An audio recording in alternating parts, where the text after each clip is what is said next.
அனைவருக்கும் வணக்கம். நாள் என் செய்யும் வினைதான் என் செய்யும் என்னை நாடி வந்த கோள் என் செய்யும் கொடுங்கூற்று என் செய்யும் குமரேசர் இரு தாளும் சிலம்பும் சதங்கையும் தண்டையும் சண்முகமும் இரு தோளும் கடம்பும் எனக்கு முன்னே வந்து தோன்றிடனே. டிசம்பர் 16 மார்கழி 1 அன்றைய தினம் இந்த ஒரு இலைக்கு மேல இப்படி தீபம் ஏற்றுங்க, ராஜ யோகம் உண்டாகும். தினம் தினம் பணம் சேரும். எப்படி அப்படிங்கிறத இந்த பதிவின் மூலமா பார்க்கலாம்.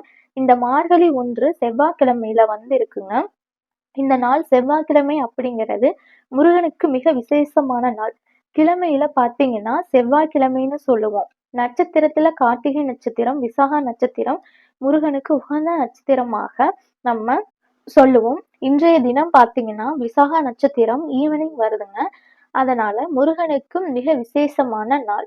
திதி வந்து துவாதசி திதி, பெருமாளுக்கு விசேஷமான ஒரு திதி. ராவுகாலம் இன்றைய தினம் 3 to 4:30 மணி வரை உள்ளது. யமகண்டம் காலையில 9 to 10 மணி வரை வந்து இருக்குங்க. குளிகை வந்து 12 to 1:30 மணி வரையும் வந்து இருக்கு. இந்த மார்கழி மாதம் முழுவதுமே இறை வழிபாட்டுக்குரிய மாதம் அப்படின்னு சொல்லுவோம். அது போல நம்ம காலையில எழுந்து குளிச்சுட்டு கோவிலுக்கு போவது, வீட்டுல வழிபாடுகள் செய்வது, இந்த மாதிரி எல்லாம் செய்யறோம். இது மட்டும் இப்படின்னு நாம நினைச்சுக்கிறோம். ஆன்மீக ரீதியான காரணம்னு அப்படி இல்லை.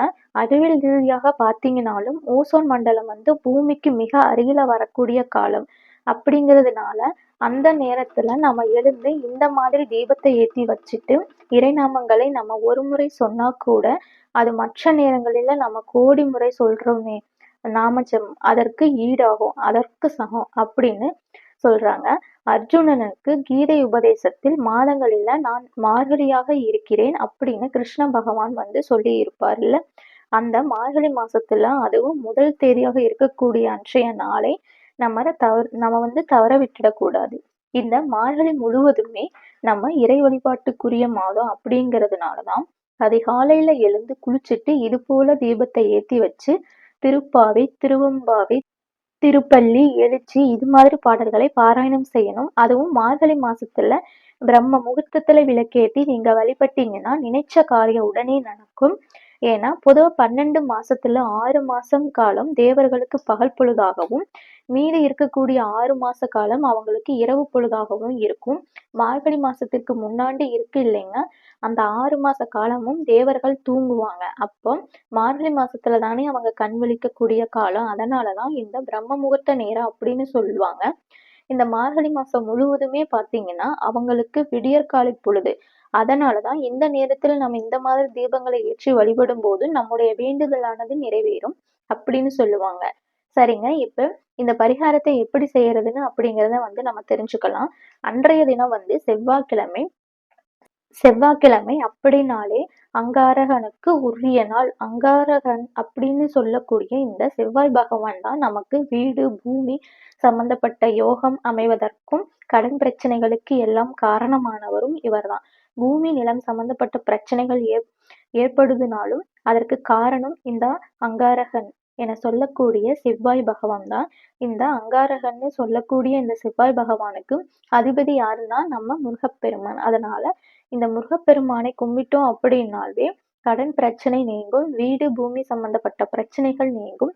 இந்த ஒரு தீபத்துல நீங்க பொருளை வந்து சேர்த்து ஏத்தினீங்க அப்படின்னா உங்களுக்கு வீடு மனை சம்பந்தப்பட்ட பிரச்சனைகளும் நீங்கும், கடன் பிரச்சனையும் தீரும். அது மட்டும் இல்லாமல் பண வசியம் வந்து ஏற்பட்டு பணமானது உங்களுக்கு சேரத் தொடங்கும். சரிங்க, இந்த தீபத்தை எப்ப ஏத்தணும், எப்படி ஏத்தணும் அப்படிங்கிறத நம்ம தெளிவா தெரிஞ்சுக்கலாம். இதற்கு நம்ம பயன்படுத்த போற இலை எதுனா அரச இலை. இந்த அரச இலையில் தான் இந்த தீபத்தை நம்ம ஏத்த போறோம். இந்த அரச இலையை பத்தி இதனுடைய மகிமையை வந்து பல பதிவுகளில் வந்து சொல்லி இருக்குங்க. இந்த தீபத்தை நீங்க ஈவினிங் 5 மணிக்கு மேல எப்ப வேண்டுனாலும் ஏத்தலாம். ஏன்னா ராகுகாலம் யமகண்டம் எல்லாமே 5 மணிக்கு மேல வந்து முடிஞ்சிடுது. அதாவது இந்த விசாக நட்சத்திரம் 4:28க்கு பிறகே வந்து ஆரம்பிக்குது. அதனால 5 மணிக்கு மேல இந்த தீபத்தை வந்து நீங்க எப்ப வேண்டுமானாலும் ஏத்தலாம். இந்த செவ்வாய் பகவானுக்குரிய தானியம் எதுனா துவரம்பருப்பு. இதுதான் நமக்கு தேவைங்க. இந்த துவரம்பருப்பு சிறிது வந்து எடுத்து வச்சுக்கோங்க. இதோட நம்ம பயன்படுத்த போறது சோம்பு. இந்த சோம்பு அப்படிங்கிறது தாந்திரிக பரிகாரத்திற்கு ஏற்றது. மந்திரம், தந்திரம், எந்திரம் அப்படின்னு சொல்லுவோம். இந்த தந்திர வழிபாட்டுக்குன்னு சில உரியது, மந்திர வழிபாட்டுகளுக்குன்னு சில பொருள்கள் வந்து உரியது. இந்த தந்திர வழிபாட்டுக்கு உரியது, தாந்திரிக பரிகாரத்திற்கு ஏற்றது அப்படின்னு இததான் வந்து சோம்ப வந்து சொல்லுவாங்க. இது ஒரு 1/4 டீஸ்பூன் இருந்தா கூட போதும். சிறிது வேணும் அவ்வளவுதான். இப்போ அந்த அரச இலைய பறிச்சுட்டு வந்து அத நல்லா மஞ்சள் அந்த தண்ணீர்ல வந்து கழுவிடுங்க.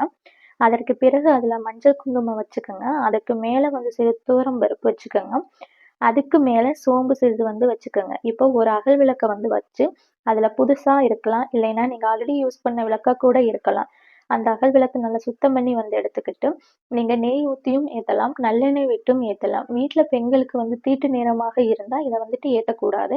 கண்டிப்பா நீங்க வந்து தவிர்த்திடுங்க. ஆண்கள் ஏத்தலாம், குழந்தைகள் ஏத்தலாம். ஆனா பிறப்பு, இறப்பு தீட்டு, மாதவிடாய் தீட்டு இது மாதிரி இருந்தா ஏத்தாதீங்க. இப்ப இந்த அகல் விளக்க வந்து ஏத்தி வச்சிருங்க.